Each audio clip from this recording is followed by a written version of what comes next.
So hello guys, welcome to study Shala by Kunal. Here we learn and rise up together. जैसे कि आप सभी जानते हो, आज हमारे मैथमेटिक्स में लीनियर क्वेश्चन टू वेरिएबल्स का चैप्टर स्टार्ट होने वाला है। चलिए स्टार्ट करते हैं हम इस वीडियो को।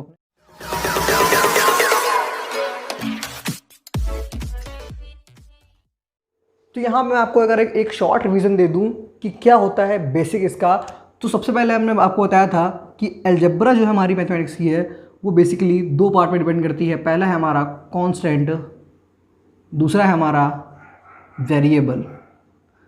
अब मैं बहुत ही तेज़ी से बताऊंगा ये सब क्या होता है, क्योंकि मैं इसको अपने चैनल पर कम से कम 2 से 3 बार बता चुका हूँ कि ये क्या होते हैं। इसे हम बोलते हैं अचर, इसे हम बोलते हैं चर। ठीक है, ऐसे प्रतीक जो मैथमेटिक्स की संक्रियाओं में सदैव निश्चित रहते हैं, सदैव बदलते ही नहीं हैं कभी, उन्हें हम कहते हैं कांस्टेंट। अगर मैं एग्जांपल की बात करूँ तो आपके सारे ही नंबर। ठीक, वेरिएबल्स क्या होते हैं? दो symbols which can change and vary in mathematics are called variables, यानी कि ऐसे सिंबल्स जो कि मैथमेटिक्स में आपके बदल सकते हैं और कांस्टेंट की जगह पर हम यूज़ करते हैं, या फिर अननोन क्वांटिटी को हम मानते हैं, उन्हें हम क्या बोलते हैं? वेरिएबल्स बोलते हैं। इसे हम हिंदी में चर राशि बोलते हैं। हमारे पास वेरिएबल्स भी दो तरह के होते हैं। पहला होता है हमारा डिपेंडेंट वेरिएबल और अगला होता है हमारा इंडिपेंडेंट वेरिएबल, या फिर इसे आप नॉन डिपेंडेंट भी वेरिएबल बोलते हैं। कहीं कहीं पर नॉन डिपेंडेंट लिखा होता है, कहीं कहीं पर इंडिपेंडेंट लिखा होता है। डिपेंडेंट वेरिएबल क्या होते हैं कि ऐसे वेरिएबल्स जिनकी वैल्यूज़ दूसरे ऊपर निर्भर करती है वो हमारे डिपेंडेंट होते हैं, और जिनकी वैल्यूज़ दूसरे पर निर्भर नहीं करती है वो कैसे होते हैं? हमारे इंडिपेंडेंट होते हैं। अच्छा, जब हमारा ये कांस्टेंट वेरिएबल आपस में इंटरेक्ट करता है तो ये फॉर्म करता है हमारा प्रोडक्ट ऑफ फैक्टर को। किसे?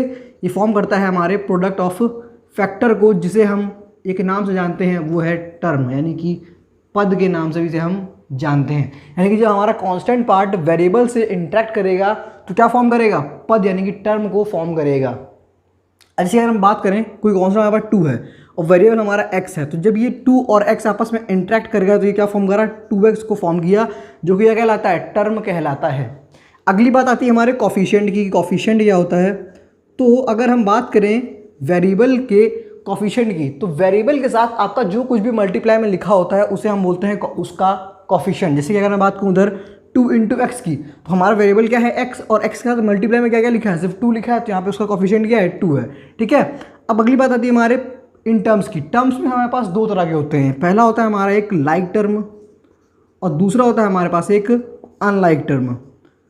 अब लाइक टर्म में क्या होते हैं और अनलाइक टर्म में क्या होते हैं? बड़ा ही आसान सी बात है कि ऐसे टर्म जिनके वेरिएबल्स और वेरिएबल्स की पावर दोनों ही सेम होते हैं वो क्या कहलाते हैं? हमारे लाइक टर्म कहलाते हैं। और जिन वेरिएबल्स या फिर जिन टर्म्स के वेरिएबल्स की पावर और वेरिएबल्स दोनों ही अलग अलग होते हैं वो क्या कहलाते हैं? अनलाइक टर्म कहलाते हैं। अगर मैं बात करूँ 2x² और 3x² की, तो दोनों के वेरिएबल x हैं, पावर दोनों की 2 है, तो ये क्या है? लाइक टर्म है।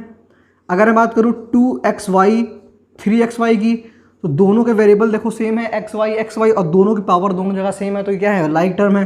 अगर मैं बात करूँ 3x² और 3y² की, तो देखो पावर सेम है वेरिएबल्स की, लेकिन वेरिएबल आपस में क्या है? अलग अलग हैं, तो ये क्या है? अनलाइक है। बात करें 3x³ और 3x² की, अब ये भी अलग अलग हैं, ये भी क्या? देखो वेरिएबल सेम है लेकिन पावर क्या है? अलग अलग हैं, तो ये भी क्या है? अनलाइक टर्म है। ठीक है, अब क्या बात आती है कि जब हमारे टर्म्स एक पैटर्न को फॉलो करते हैं और एडिशन और सब्ट्रैक्शन के कारण कुछ एक सीरीज को बनाते हैं, उन्हें हम बोलते हैं अलजेब्रिक एक्सप्रेशन। क्या बोलते हैं? उन्हें हम बोलते हैं अलजेब्रिक एक्सप्रेशन। अलजेब्रिक एक्सप्रेशन जिसे हम हिंदी में बोलते हैं बीजकीय व्यंजन, बीजकीय व्यंजक। ठीक है, इसे हम हिंदी में बोलते हैं बीजकीय व्यंजक। ठीक, अब बात आ जाती है कि इक्वेशन क्या होती है। तो इसे मैं एनालाइज करता हूँ, बताता हूँ इक्वेशन क्या होती है। देखिए, तो समझिए क्या होता है कि इक्वेशन क्या होती है। इक्वेशन एक ऐसा बीजकीय व्यंजक है जिसके दोनों ही पक्ष समान होते हैं, यानी कि N algebraic expression which shows equality between its LHS and RHS। LHS क्या है आपका? लेफ्ट हैंड साइड, और RHS क्या है आपका? Right hand side. अगर मैं डिफरेंशियल लिखना चाहूँ तो लिखूंगा N algebraic expression which shows equality on its left hand side and right hand side. अब इस LHS को आप लिखते हो, लेफ्ट हैंड साइड को आप लिखते हो LHS, और इस राइट हैंड साइड को आप लिखते हो RHS। ठीक, अब आपको पता है कि एल्जेब्रिक एक्सप्रेशन क्या है, एक रिलेशन है कांस्टेंट और वेरिएबल के बीच में। मैंने बताया था आपको कि एल्जेब्रिक एक्सप्रेशन क्या होती है, आपके टर्म्स से मिलकर बनती है, और टर्म्स क्या होते हैं, आपके कांस्टेंट और वेरिएबल के इंटरेक्ट होने से बनते हैं। तो कहीं कहीं पर आपकी जो डिफरेंशिएशन दे दी जाती है वो लिख दिया जाता है और कि अ रिलेशनशिप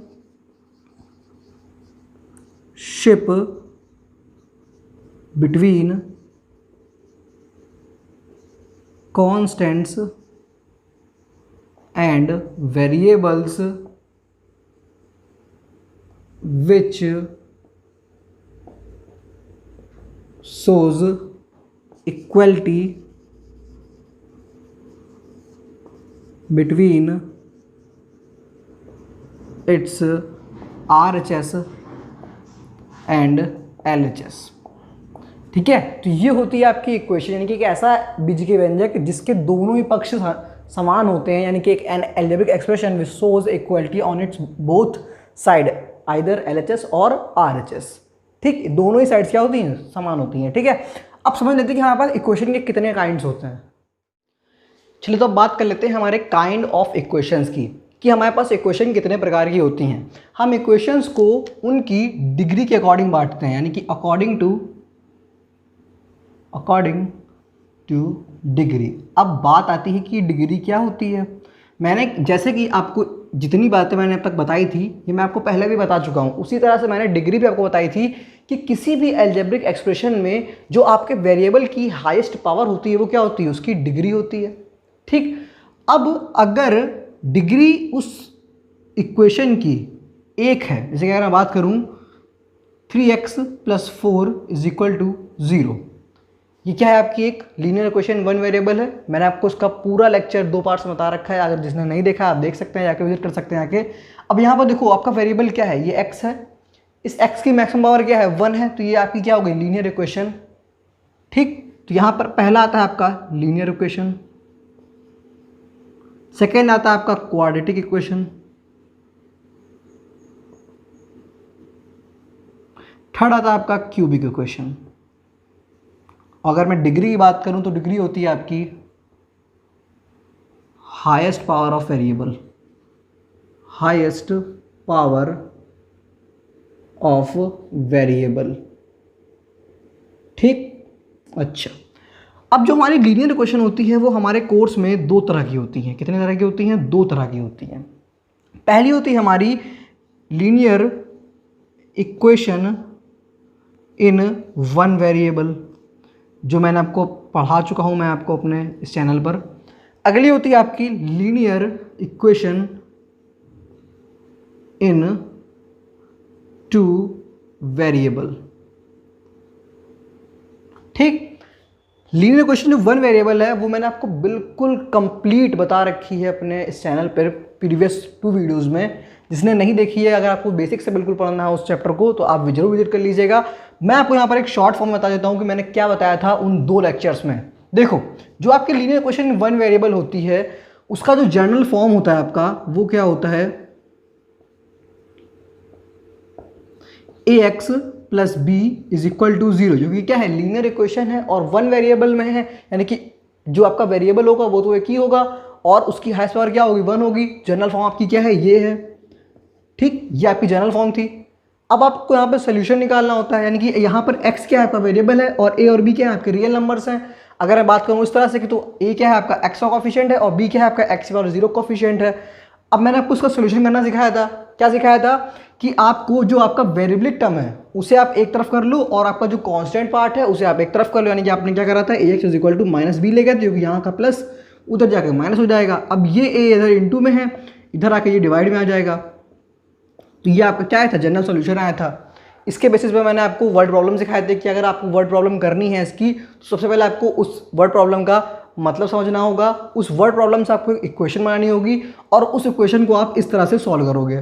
ठीक, अब बात आती है कि हम कैसे इस सॉल्यूशन को फाइंड करते हैं। अब मेरी बात आप एक दिमाग में बैठा लीजिएगा कि आपकी इक्वेशन में जितने वेरिएबल होंगे आपको उस इक्वेशन के कन्फर्म वैल्यूज़ निकालने के लिए उतनी ही इक्वेशन की जरूरत पड़ेगी। यानी कि अगर आपकी इक्वेशन में एक वेरिएबल है तो आप एक ही इक्वेशन से उस वेरिएबल की कन्फर्म वैल्यू निकाल पाओगे। लेकिन आपकी इक्वेशन में अगर दो वेरिएबल्स हैं और आपके पास इक्वेशन सिर्फ उसकी एक ही है तो आप वहाँ पर इन्फिनिटली मैनी सोल्यूशन का आंसर दोगे। यानी कि वहाँ पर आप निष्कर्ष नहीं निकाल सकते कि कौन सा आंसर पर्टिकुलर ट्रू है। ठीक है, आपको वहाँ पर क्या होंगे, इन्फिनिटली मैनी सोल्यूशन होंगे। अब हम स्टार्ट करते हैं अपना chapter linear equation in two variables को। ठीक है, चलिए शुरू करते हैं। चलिए तो देखिए हमारा चैप्टर का नेम क्या है, linear equation in two variables. Chapter के नाम से पता चलता है कि जो आपकी इक्वेशन है उसमें दो वेरिएबल होंगे। अब दो वेरिएबल का मतलब क्या है, देखो दो वेरिएबल अलग अलग होंगे। कैसे होंगे, अलग अलग वेरिएबल होंगे। सेम वेरिएबल दो नहीं हो सकते। अगर सेम वेरिएबल है तो उससे आप ऐड सब्ट्रैक्ट करके या फिर मल्टीप्लाई करके एक ही वेरिएबल बना लोगे, तो दो अलग तरह के वेरिएबल होंगे। ठीक, और इक्वेशन कैसी होगी, लीनियर होगी। यानी कि वहां पर उन दोनों की ही मैक्सिमम पावर क्या होगी, 1 होगी। क्या होगी, उन दोनों की ही मैक्सिमम पावर वहां पर क्या होगी, 1 होगी। जनरल इक्वेशन अगर मैं इसका लिखूं, जनरल फॉर्म जो होती है इसकी, जो आपके linear equation in two variable है उसकी आपकी जनरल फॉर्म होती है ax plus B Y plus C is equal to 0। ठीक, जहां पर x and y are the variables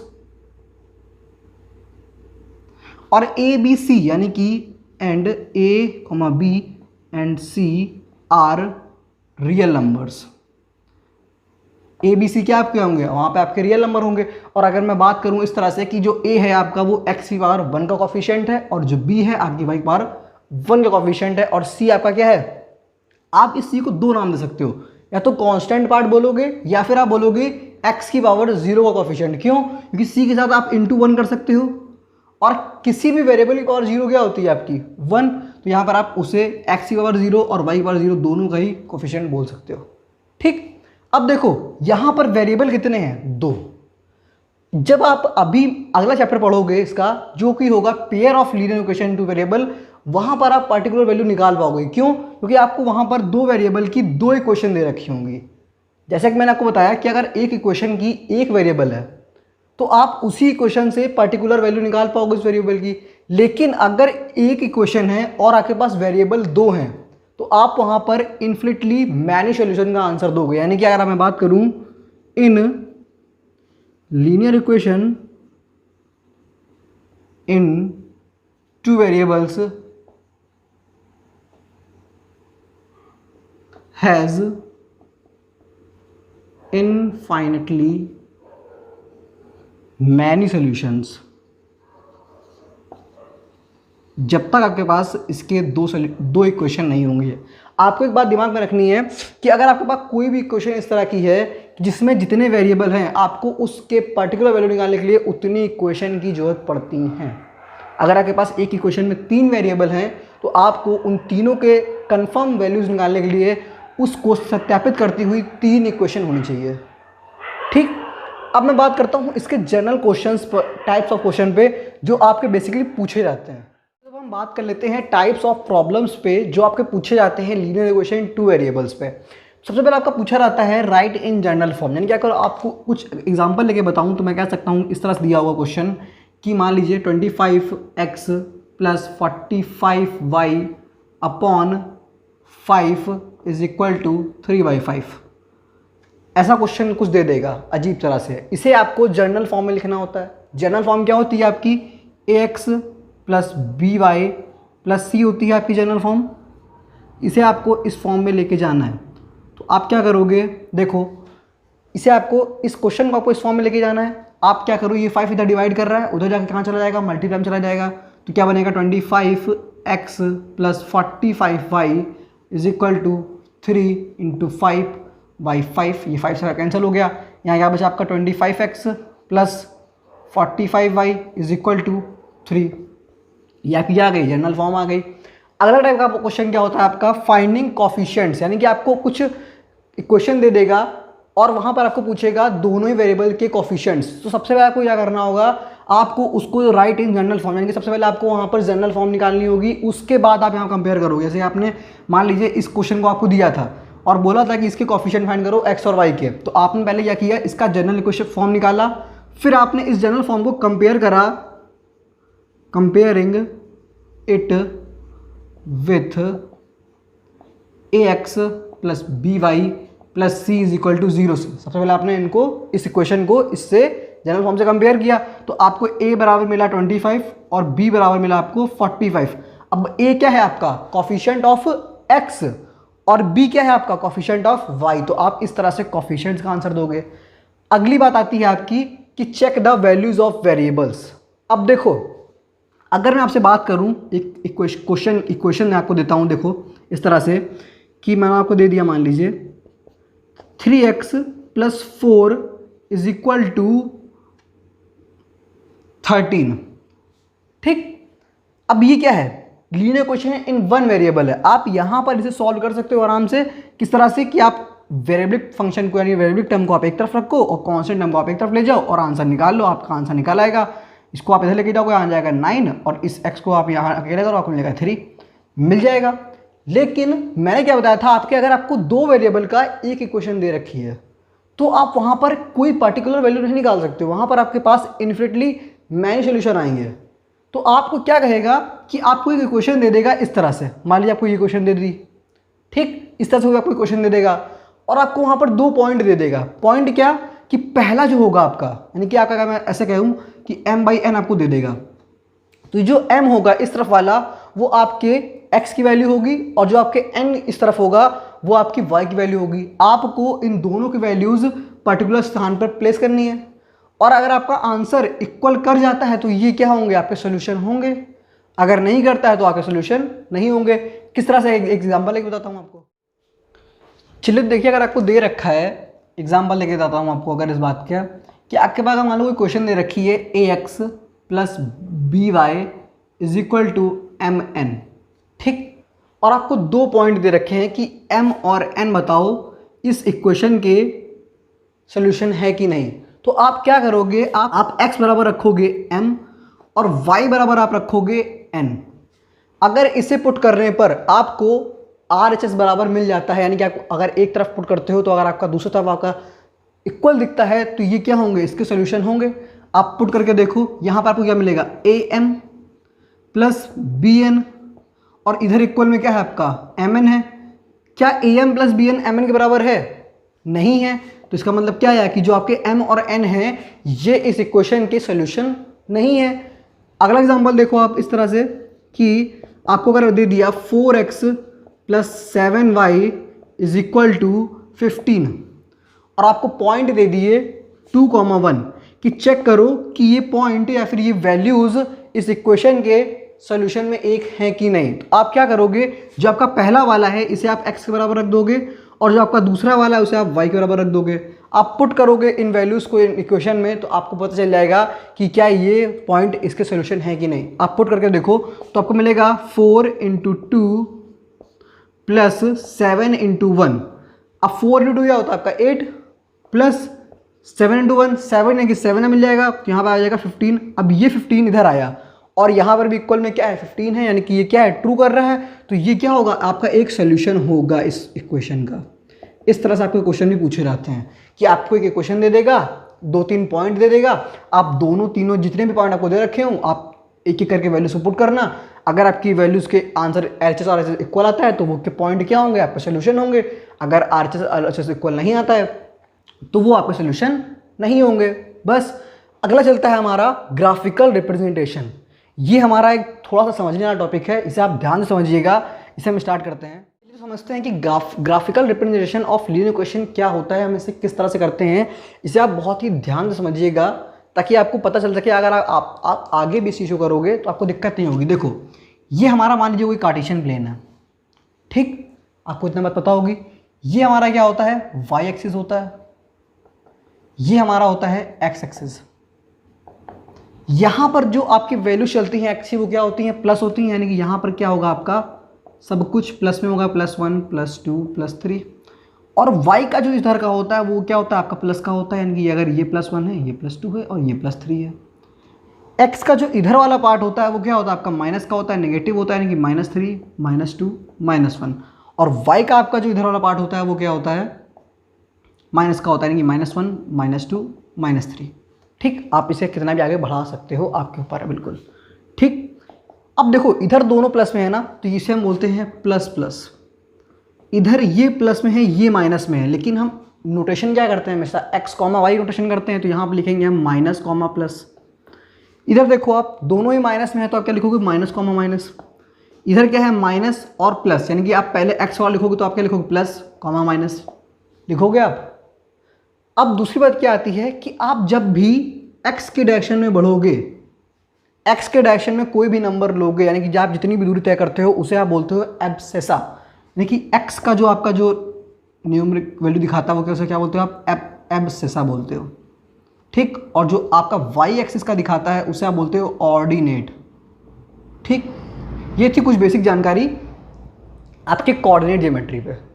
अब मैं अगर आपसे बात करूं x = 2 की, किसकी, x = 2, तो आप कहोगे कि भैया ये वो लाइन है x = 2 है।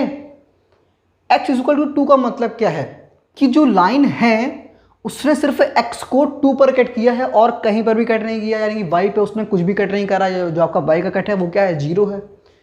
इससे पहले आपका पॉइंट निकलता है कि जब आपकी x = 0 की लाइन होगी या फिर x = a की लाइन होगी, वो पैरेलल होगी आपके y एक्सिस के, किसके, पैरेलल टू y एक्सिस।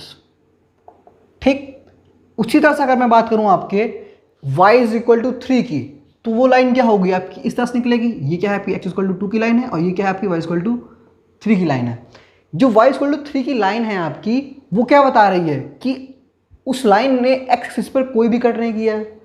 तो जो x की लाइन है, y = 3 की जो लाइन है आपकी, वो x एक्सिस से क्या है, पैरेलल हो जाएगी। तो उसी तरह से मैं लिख सकता हूं, अगर y = a की कोई भी लाइन है तो पैरेलल होगी किसके,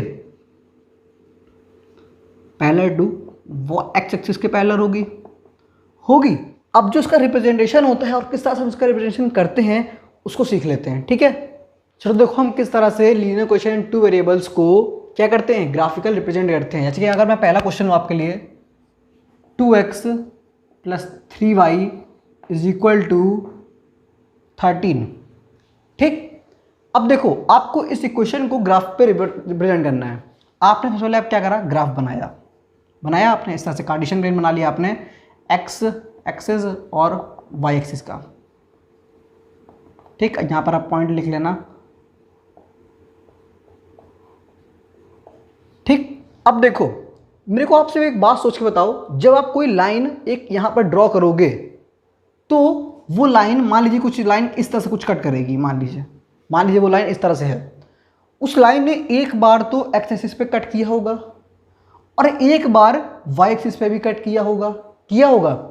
अब आप सिर्फ सोचो कि जब उस लाइन ने x एक्सिस पे कट किया होगा तो उस जगह पर आपका y क्या होगा, 0 होगा, क्योंकि अगर y 0 है तभी तो वो पॉइंट यहाँ पर लाई करेगा, इस जगह पर x एक्सिस पे, तभी तो वो पॉइंट लाई करेगा। अगर y 0 है तभी आपका वो पॉइंट x एक्सिस पे ही लाई करेगा, और जब आपका पॉइंट x = 0 हो जाएगा तो वो पॉइंट आपका y एक्सिस पे लाई करेगा। तो अगर हम उसके कॉर्नर्स का पता लगा लें, उसके लोकेलिटी का पता लगा लें, मान लीजिए अगर हमें ये और ये पॉइंट पता चल गया किसी लाइन का, तो आप आराम से इस लाइन को खींच सकते हो। स्ट्रेट लाइन खींचेगी, मार्कर स्लिप कर गया, इस तरह से खींच सकते हो आप। तो हम इसी पैटर्न को फॉलो करते हुए हमारे ग्राफिकल रिप्रेजेंटेशन को सीखेंगे। किस तरह से देखते हैं, चलिए। ये आपको दे रखा है, आपने क्या करो, सबसे पहले आप इस तरह से आप एक टेबल बनाओगे।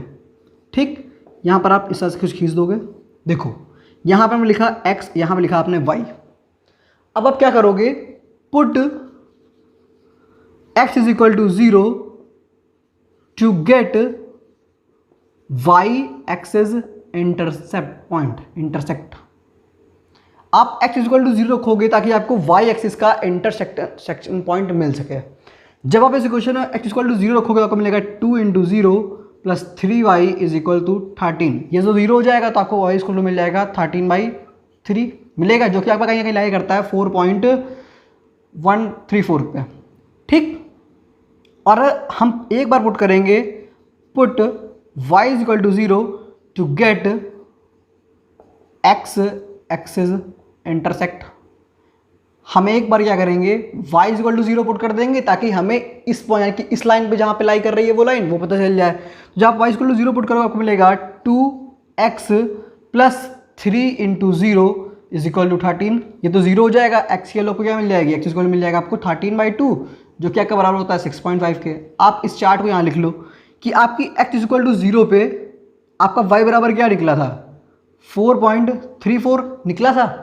और जब आपकी y की वैल्यू 0 थी तो आपका x बराबर क्या निकला, 6.5 निकला। यानी कि आपके पॉइंट क्या बने, यहाँ से देखो आप पॉइंट, एक बार 0 पे 4.34 तो आपका पहला पॉइंट क्या बना, 0,4.34 बना। और दूसरा पॉइंट क्या बना, 6.5,0। क्यों, क्योंकि आप सबसे पहले क्या लिखते हो, एक्स एक्सिस की वैल्यू लिखते हो, फिर आप वाई एक्सिस की वैल्यू लिखते हो। तो आपने यहाँ पे पहले एक्सिस की वैल्यू लिखी 0 और फिर आपने वाई एक्सिस की वैल्यू लिखी 4.34। यहाँ पर भी आपने पहले एक्सिस की वैल्यू लिखी और फिर आपने वाई एक्सिस की वैल्यू लिखी। पॉइंट निकले वो क्या निकले, 0,4.34, 6.5,0। क्यों, क्योंकि आप सबसे पहले x की वैल्यू लिखते हो, यानी सबसे पहले आप एब्सेसा लिखते हो, फिर आप ऑर्डिनेट लिखते हो, फिर आप एब्सेसा लिखोगे, फिर आप ऑर्डिनेट लिखोगे। इसे आप याद कर सकते हो इस पैटर्न से कि आप हमेशा x, y लिखोगे। यहाँ पर x जो इधर लिखा होगा वो आपकी x की वैल्यू होगी और उधर लिखा होगा आपने वो y की वैल्यू होगी। अब आप इससे किस तरह से पुट करोगे, आप देखो, इसे मैं इरेज कर देता हूँ जो मैंने आपको समझाया था इधर पे। देखो आप इस तरह से देखो किस तरह से आपका पहला पॉइंट क्या है, 0,4.34 और अगला क्या है आपका 6.5,0। अब आपको ये दो पॉइंट पुट करने हैं। आपको पुट करना आना चाहिए कार्टेशियन प्लेन पे।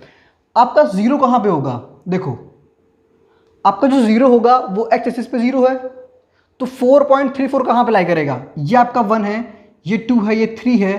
तो आपका अगर मैं ये 4 कह दूं तो 0 तो आपका यहीं पे होगा एक्सिस पे, तो 4.34 आपका कहीं यहाँ कहीं अप्लाई करेगा। तो आपका एक पॉइंट आपको ये मिल गया। ये पॉइंट कौन सा आपका 0,4.34 का पॉइंट है। ठीक, अगला पॉइंट देखो आप क्या बोल रहा है 6.5,0। तो जो 0 है आपका वो तो आपका नीचे ही लाई करेगा, यानी कि एक्स एक्सिस पे ही लाई करेगा। 6.5 कहाँ लाई करेगा, ये 1 है, ये 2 है, ये 3 है, ये 4, ये 5, ये 6, यानी कि 4, 5, 6 और इसके बीच में 7 और 6 के बीच में आपका 6.5 लाई करेगा। तो ये पॉइंट आपका क्या है, ये वाला पॉइंट 6.5,0 ये आपका वाला पॉइंट है। ये आपका कौन सा पॉइंट है 6.5,0। अब आप यहाँ पे एक पॉइंट मिल गया, यहाँ पर एक पॉइंट मिल गया, तो आप इसको इस तरह से मिला दो तो आपका क्या मिल गया, आपको ग्राफिकल रिप्रेजेंटेशन मिल गया। आप इस तरह से किसी भी क्वेश्चन को ग्राफ पर रिप्रेजेंट कर सकते हो। मैं आपको एग्जांपल और लिख के बताता हूँ और इस वीडियो को फिर हम एंड करते हैं। हमारा तो आज का लास्ट क्वेश्चन क्या बोल रहा है, आपको समझ लेना चाहिए कि give graphical representation of 2x minus y is equal to -3 and find value of y when x is equal to -2। समझो, सबसे पहले आप यहाँ पर आपका जो छोटा क्वेश्चन बनता है इसमें से उसको आप सॉल्व कर लो। क्या बोल रहा है कि find value of y when x is equal to -2। आपको x इज इक्वल टू -2 पे y की वैल्यू फाइंड करनी है, तो आप फाइंड कर लो at x is equal to -2। जब आप x इज इक्वल टू -2 इस इक्वेशन में रखोगे तो आपको मिलेगा 2 into -2 minus y is equal to -3 मिलेगा। इसे आप सॉल्व करो, आपको मिलेगा -4 माइनस का y is equal to minus का 3। आपको y की वैल्यू फाइंड करनी है तो आप इस y को उधर ले जाओ, आपको मिलेगा y इज इक्वल टू -4, ये 3 इधर आ जाएगा तो आपको मिलेगा +3, तो आपको y की वैल्यू मिल जाएगी -1 मिलेगी आपको इस y की वैल्यू -1। ठीक, अगला पार्ट देखो क्वेश्चन क्या बोल रहा है, give graphical representation of 2x minus y is equal to -3। मैंने आपको क्या बताया था कि अगर आपको किसी भी क्वेश्चन का ग्राफिकल रिप्रेजेंटेशन करना है तो आप सबसे पहले क्या करोगे, उसके लिए आप इस तरह की एक टेबल बनाओगे 3 खांचों की और बीच से काट दोगे। ठीक, यहाँ पर आप लिखोगे x, यहाँ पर लिखोगे आप y। आपको लाइन ड्रॉ करने के लिए इस पॉइंट से इस पॉइंट यानी कि आपको एक पॉइंट आपको y एक्सिस पे पता होना चाहिए और एक पॉइंट आपको x एक्सिस पर पता होना चाहिए। ठीक, तो आप क्या करोगे, सबसे पहले जब आप देखो, आप सिर्फ दिमाग लगाओ कि y एक्सिस पे पॉइंट आपको कब मिलेगा, जब आपका x बराबर क्या होगा 0 होगा। तो आप एक बार x बराबर 0 पे वैल्यू फाइंड करोगे और आपको दूसरा पॉइंट कहाँ पर चाहिए, x एक्सिस पे चाहिए। तो आपका x एक्सिस पे पॉइंट 0 कब होगा, जब वहाँ पर y बराबर 0 होगा। तो आप एक बार y बराबर 0 पे x की वैल्यू फाइंड कर लो, आपको 2 पॉइंट मिल जाएंगे, आप आराम से लाइन ड्रॉ कर पाओगे। अब आप जब इस इक्वेशन में x बराबर 0 रखोगे तो आपको मिलेगा 2 into y 2 into 0 minus y is equal to -3। ये तो 0 हो गया तो आपको y बराबर मिल गया 3 मिल गया, यानी कि आपको मिला x इज इक्वल टू 0 पर y बराबर 3। और जब आप y बराबर 0 रखोगे किसी क्वेश्चन में आपको मिलेगा 2x minus 0 is equal to -3, तो आपको x बराबर मिलेगा -3/2। तो आपको y बराबर 0 पे क्या मिला -3/2। अब आप यहाँ से पॉइंट निकाल लो। किस तरह से पॉइंट लिखते हो आप हमेशा पॉइंट लिखते हो x, y की फॉर्म में। तो आपके जो यहाँ पे 2 पॉइंट आपको मिले हैं वो क्या मिले हैं 0, 3 और -3/2, 0। ठीक, अब आप इन पॉइंट्स को यहाँ पर पुट करो 0, 3, यानी कि 0, 3 का मतलब क्या है कि अगर मैं इसे 1 बोलूँ, इसे 2 बोलूँ, इसे 3 बोलूँ, ठीक, तो 0 आपका कहाँ दिखाएगा इस तरफ, यानी कि आप इस लाइन में ही चलोगे, इस लाइन पर ही चलोगे। और 3 का मतलब क्या है कि यहाँ पर, तो आपका एक पॉइंट क्या मिला आपको 0, 3 का एक पॉइंट आपको इस जगह मिल गया। अगला पॉइंट क्या है -3/2, 0। अब x की वैल्यू क्या है -3/2, इधर तो प्लस में होती है, इधर कहाँ पर होती है माइनस में। -3/2 का मतलब है -1.5, यानी कि अगर ये 1 है और ये 2 है तो यहाँ पर बीच में लाई करेगी -1.5, यहाँ बीच पर लाई करेगी। और 0 है तो इस लाइन पर ही लाई करेगी, यानी कि ये पॉइंट आपका क्या बन जाएगा माइनस का 1.5, 0 का पॉइंट बन जाएगा। आपको ये पॉइंट यहाँ मिला, ये पॉइंट यहाँ मिला, आपने इस पॉइंट को मिला दिया तो आपको क्या मिल गई स्ट्रेट लाइन मिल गई।